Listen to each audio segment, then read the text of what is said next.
هنا القاهرة.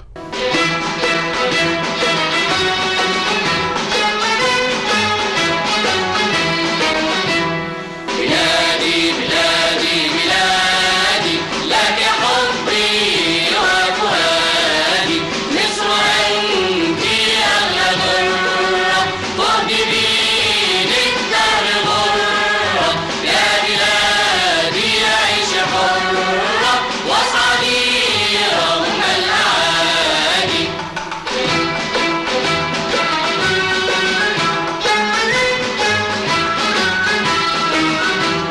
بلادي بلادي بلادي لك حبي وفؤادي، مصر أولاد الكرام أوفياء يرعوا الزمام، سوف تحظي بالمرام باتحاد واتحاد.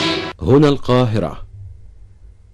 جاءنا الآن من القيادة العامة للقوات المسلحة البيان التالي: إلحاقا للبيان رقم 2، نفذت قواتنا الجوية مهامها بنجاح، وأصابت مواقع العدو بإصابات مباشرة، وعادت جميع طائراتنا إلى قواعدها سالمة عدا طائرة واحدة.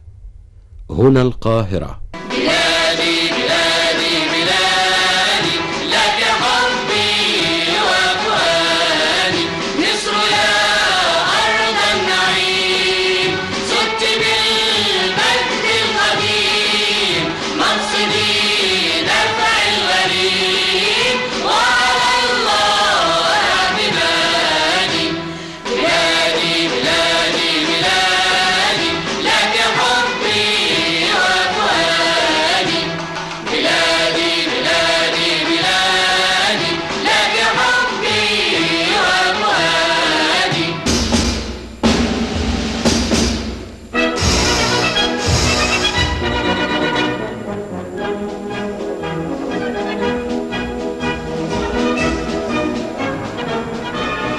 استعراض للقوة للتخويف والإرهاب، أسلحة من كل نوع: دبابات سنتوريان، باتون، M60، مدافع هاوتزار 155 و 175 ملم، أسلحة لم يستعملها صانعوها بعد، أعطيت لإسرائيل.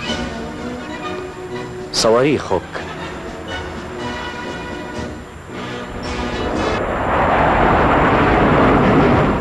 طائرات من كل نوع: سوبر ميستير، ميراج السراب، سكاي هوك صقور السماء، والفانتوم الشبح.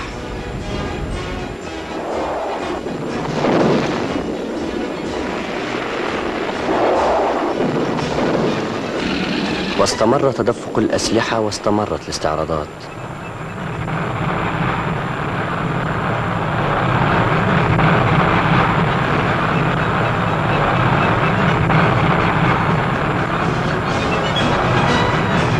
واستمرت الاستعراضات واستمرت الاستعراضات.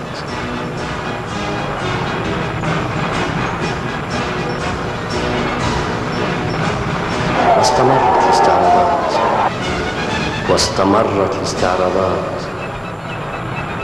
الاستعراضات استمرت.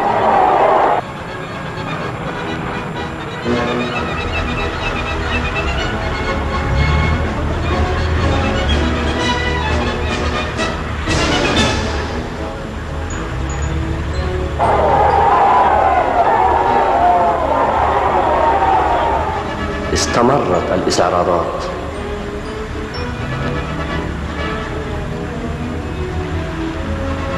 استمرت الاستعراضات. الاستعراضات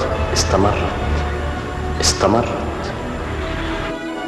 لحظة واحدة من فضلك، فالاستعراض الأخير لم يقدم بعد.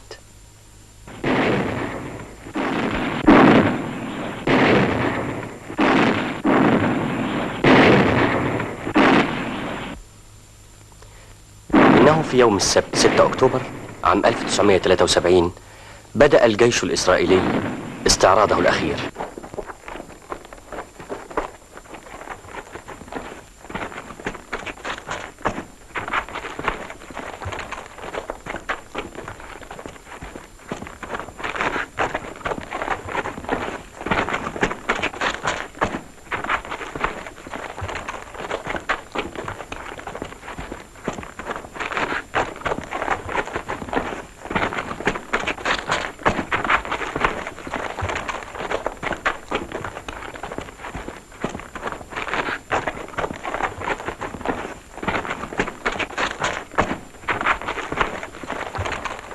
ومن خط بارليف الشهير بدأ الاستعراض.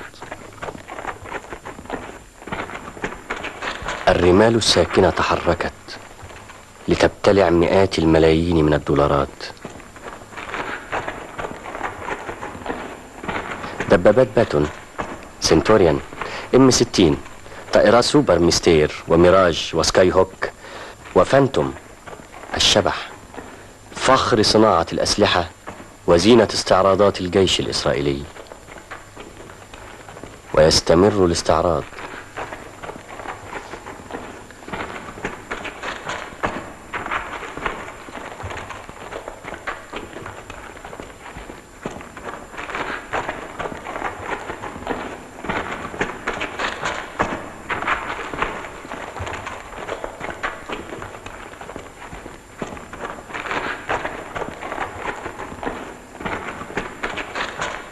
ويستمر الاستعراض.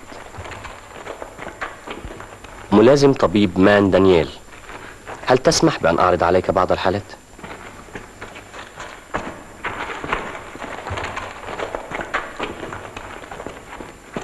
ملازم أول طيار إيرلي جور، أسقط بطائرة سوبر ميستير للاستطلاع الجوي. ألا تريد أن ترى بعض الصور؟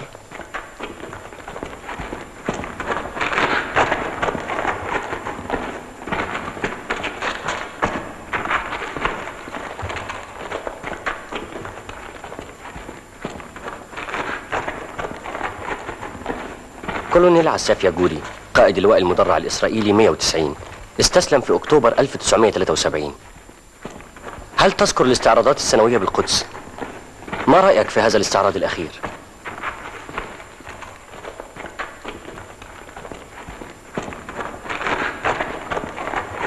سيدي الرئيس، ما رأيك في الاستعراض الأخير؟